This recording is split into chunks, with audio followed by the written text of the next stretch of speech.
Sean, you're one of the few people who sat down with President Zelensky on the eve of this invasion. Are you at all surprised how he has led this country thus far? I mean, this guy, he's 44 years old. He went to law school. He was an actor and a comedian who played a president on television.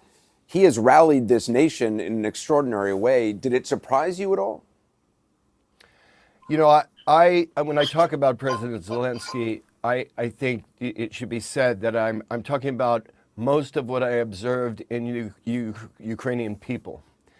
You know, we have these inspirational figures in our micro lives. I have extraordinary children that inspire me, an extraordinary estranged wife who inspires me daily. And then there's the macro inspiration of these great figures of history. Meeting with President Zelensky the day before the invasion, and then meeting with him again on the day of the invasion. I don't know if he knew that he was born for this, but it was clear I was in the presence of something, and again, I think reflected of so many Ukrainians, that was new to the modern world in terms of courage and dignity and love that comes out of the man, and the way he has unified that country. And I think Mr. Putin certainly added to paving the way to that. But this is such an extraordinary moment, and I was endlessly impressed and moved by him and terrified for him and for Ukraine.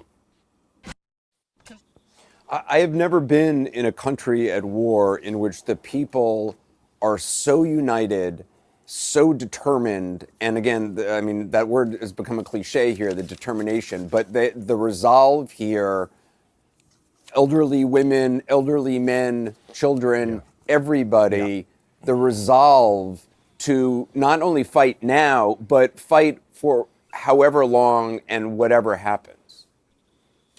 Yeah, there's no question in my mind that this is not going to end soon no matter what, because you will have a country of extraordinary insurgencies if Putin is successful in this. There's no sign that Mr. Putin is looking for an off-ramp. And one of the greatest feeling that I have, you know, I'm not a war correspondent, but I have traveled in conflict zones and done some reporting. And I remember being in Tripoli and Benghazi during the NATO attacks and the freedom fighters fighting, as well as against the Gaddafi forces. And it was sketchy, but this was ominous. It was ominous because it was so heartbreaking in the ripple effects it's going to have around the world, with this incredible symbol of democracy, a belief in free dreaming, is being assaulted. And they're fighting for their lives, and they're going to continue to fight for their lives. And I start to feel that we as Americans are plummeting off a cliff, atop which is our flag that represents all of our dreams and the best of our history. And that we're plummeting where it's going to go out of sight. I don't know the answers. I don't know if no-fly zones will create a nuclear war. I do know that we have to invest everything that we have to support the Ukrainian people and to support President Zelensky, or I do not think we will have a legitimate memory of what America hoped to be. You're echoing something that a lot of Ukrainians are saying now, which is that this is much bigger than Ukraine, that this is I mean, that it doesn't stop in Ukraine for Vladimir Putin.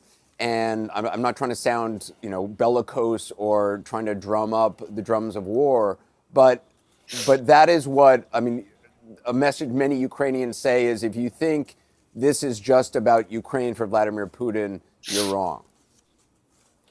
You know, one of the things that really took me to Ukraine was a documentary made years ago called Winter on Fire, which Ted Sarandos and Netflix have made globally free on YouTube as of today. And though it took place 2014 during the Maidan, it is as what one witnesses in Ukraine today in terms of the people and the courage. And it's something I think every American should see Winter on Fire. It brings you exactly what we just saw, absent this incredible level of artillery and military might that's being exercised against them. The other thing that struck me is that the people here know the cavalry is not coming, that there is not, I mean, yes, weapons are coming and they're grateful for that, and more weapons continue to come, and, Sweden is sending weapons, Germany has reversed their policy, they are sending weapons, Switzerland has reversed their neutrality and is pursuing sanctions on some form. And they're obviously they want a no-fly zone, but they know that this is a fight that in the end they have to win or lose themselves. Well, I think that they have noticed that the cavalry is not coming. Even this incredible refugee crisis is full of people who, but for their children, would not be leaving. And I think about there are great Russian people who don't want this war, who don't believe in it. And getting information that supports them, because obviously they're under great threat to speak out and to protest, yet some are doing it. And there's such a closeness between Ukrainian people and Russian people that this thing only makes sense as an exploitation of the powerful. When you left, you walked across. You ended up having to walk across the border like a lot of people. I mean, I assume, were you stuck in that long line of cars and decided to just, this is the way we got to go? Yeah, we had the luxury of being able to abandon a rented vehicle on the side of the road. So many of them, almost all, this was a startling thing to me. It was mostly women and children, some in groups, and some just a mother and their child. Almost all of those cars. In some cases, the father was dropping them off and returning, because we know that from 18 to 60 men are not to leave, they're to stay in the resistance against Russia. I didn't see any luggage. It's as though they wanted to believe they're going to be able to come back, and there was an immediacy to leave because of the incredible amount of people leaving and how long it takes to get out of the country now. So the car is pretty much, aside from those who have family or friends that can help on the other side, all they have. So in the several miles that we walked after abandoning our car, which I didn't see one of those cars move a car length because that line was so slow. And then you get there and you see all those who have walked as well, and that crowd. And it was. I was glad, not so much in the moment, but I was glad to have had the experience of having to see what it was to get through that border, to get through it in a car. What it is to just sit there for sometimes days. More than 1 million people so far, the largest movement of people in Europe since World War II. But before we go, not everybody has the privilege of being here and seeing, shaking hands with the people here and having them say to you, "Glory to Ukraine," and "Glory to the heroes." What do you want people to know? If you could transport someone in their living room right now to here, what do you want them to know about what's happening here? In this short time, I think Winter on Fire will speak so much better to that. If people watch the news and they read the news and they've seen Winter on Fire, to give them a kind of, personal reference to the faces and the sacrifice that people make in the name of freedom, that'll do better than I can say. I would be remiss if I didn't mention also that we now have our core, our organization is doing relief work with the refugees initially on the Polish side. We hope to be able to move into Ukraine to help those that are amassing, between Lviv and the border now.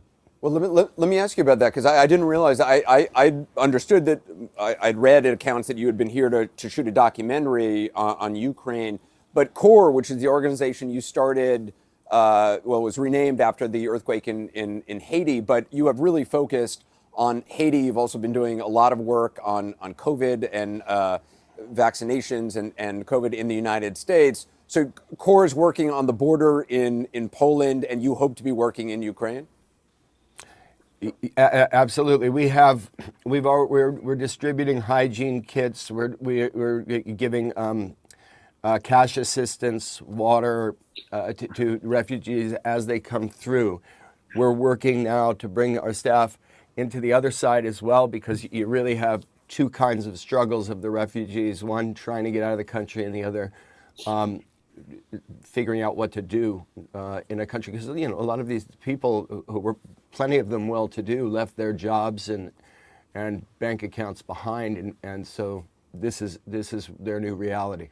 So yeah, we need assistance with CORE, and we've never been very good at getting on the media front, which is ironic given I'm supposed to help do that. When it comes to the cash assistance that CORE needs to help people, but I definitely want to ask people to help us out, and I'm really proud of what our people are doing there.